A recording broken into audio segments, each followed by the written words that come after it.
ভারতবর্ষের আইনের প্রণেতা সংবিধানের জনক বাবা সাহেব আম্বেদকরকে অপমান করায় বিজেপি তোমায় জানাই ধিক ধিক ধিক্কার। বাবা সাহেব আম্বেদকরকে অপমান করে মমতা ব্যানার্জি লড়ছে লড়বে। বাবা সাহেব আম্বেদকরকে অপমান করায় বিজেপি তোমায় জানাই শতবার ধিক্কার।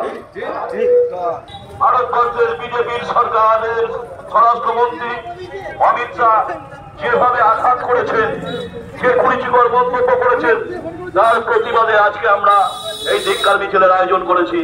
বাবা সাহেব আম্বেদকর আমরা দেখতে পেলাম যে যিনি ভারতবর্ষের সংবিধান রচনা করেছিলেন, সেই ব্যক্তি, মহান ব্যক্তিকে নিয়ে সংবিধানের মধ্যে তাকে বিজেপির মোটা ভাই কটূক্তি করলেন।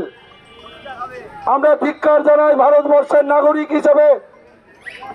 যা আমরা কি ভেবেছিলাম এই অপদার্থ বিজেপি, সাম্প্রদায়িক বিজেপি, তাদের হাতে ভারতবর্ষ গেলে গোটা ভারতবর্ষ জুড়ে যারা ঋষি মণি ঋষিরা আছেন, যাদের নাম লিখে সম্মান জানিয়ে ভারতবর্ষের কোনো সড়ক, কোনো রেল স্টেশন এবং কোনো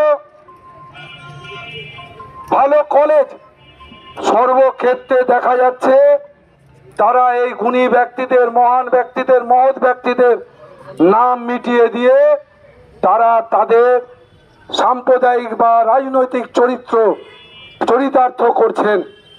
আমরা ধন্যবাদ জানাই মুর্শিদাবাদ শহরের যে সমস্ত মায়েরা, বোনেরা উপস্থিত হয়েছিলেন।